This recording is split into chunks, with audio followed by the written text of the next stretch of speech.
बदायूं में जमात इस्लामी हिंद की एक प्रेस कॉन्फ्रेंस हुई, जिसमें ख़वातीन मोहतरमा ने बताया कि पड़ोसियों के हुकूक़ कैसे हैं, हम मोहब्बत से रहें, हम खुलूस के साथ रहें। इन तमाम हुकूक़ जो हैं हमारे बनते हैं, क्या हैं वो हमारा पड़ोसी नॉन मुस्लिम हो या किसी भी धर्म से ताल्लुक़ रखता हो, तो अगर वो हमारा पड़ोसी है तो ये हमारा फ़र्ज़ बनता है कि हम अपने पड़ोसी का ख्याल रखें और आपस में मोहब्बत कायम रखें। इसी को ध्यान में रखते हुए आज एक प्रेस कॉन्फ्रेंस जमात इस्लामी हिंद की गई, जिनका कहना यह है कि हम मोहब्बत का पैगाम देते हैं, हम घर घर जाकर लोगों को मोहब्बत का पैगाम देंगे, क्योंकि मोहब्बत अब लोगों के दिलों से धीरे धीरे दूर होती जा रही है। इसी को ध्यान में रखते हुए प्रेस कॉन्फ्रेंस ये तो हमारे सामने इस वक्त मौजूद हैं आप ख़वातीन, हम उनसे बातचीत करेंगे तो सुनेंगे कि प्रेस कॉन्फ्रेंस में वो क्या क्या बता रही हैं और किस तरीके से हमारे पड़ोसियों के हुकूक़ होते हैं, इसी को लेकर यहाँ पर प्रेस कॉन्फ्रेंस में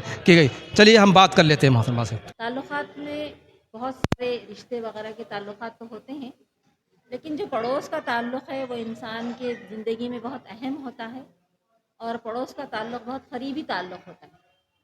तो सिलसिले में कुरान मजीद में भी और अहादीस में भी बहुत सारी तालीमात हमें मिलती हैं कि पड़ोसी के साथ उसने सलूक किया जाए, उनके साथ बेहतर तरीक़ा अपनाया जाए, उनको कोई तकलीफ़ ना पहुँचाई जाए, और अगर उनकी जानिब से कोई तकलीफ़ पहुँच रही है तो उस तकलीफ़ को बर्दाश्त किया जाए।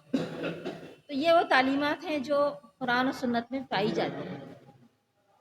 तो इसमें जमात इस्लामी ने ये सोचा कि हम इस मुहिम को मनाते हैं और इसके ज़रिए से हम अपने आपस में मनाएंगे पड़ोसियों के साथ ही। दरमियान में जो हिंदुस्तान में हमारे पास जो दूरियां पैदा हो रही हैं और मुसलमानों को लेकर जो मिसकंसेप्शंस फैलाए जा रहे हैं, उसको भी दूर करने का ज़रिया साबित हो सकती है।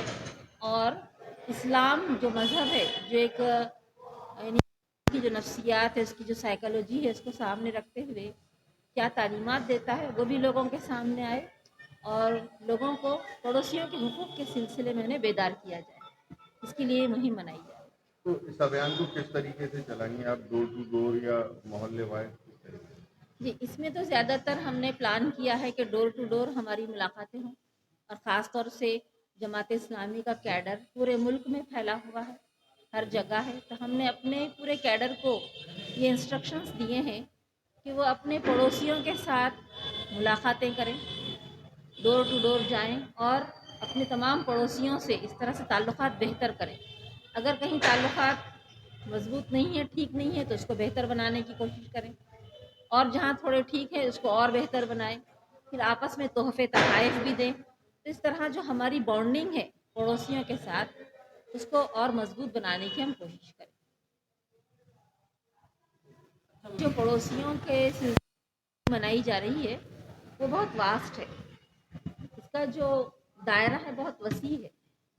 आज इंसान जो है ना, इंडिविजुअल रहने को और ख़ुद पसंदी यानी अपने आप को पसंद करने लगा है और जो चीज़ें हैं ख़ुद अपने ऊपर खर्च करने के लिए और अकेला रहने को पसंद करता है और दूसरों को डिग्रेड करना, दूसरों के ताल्लुक़ से ग़ीबत या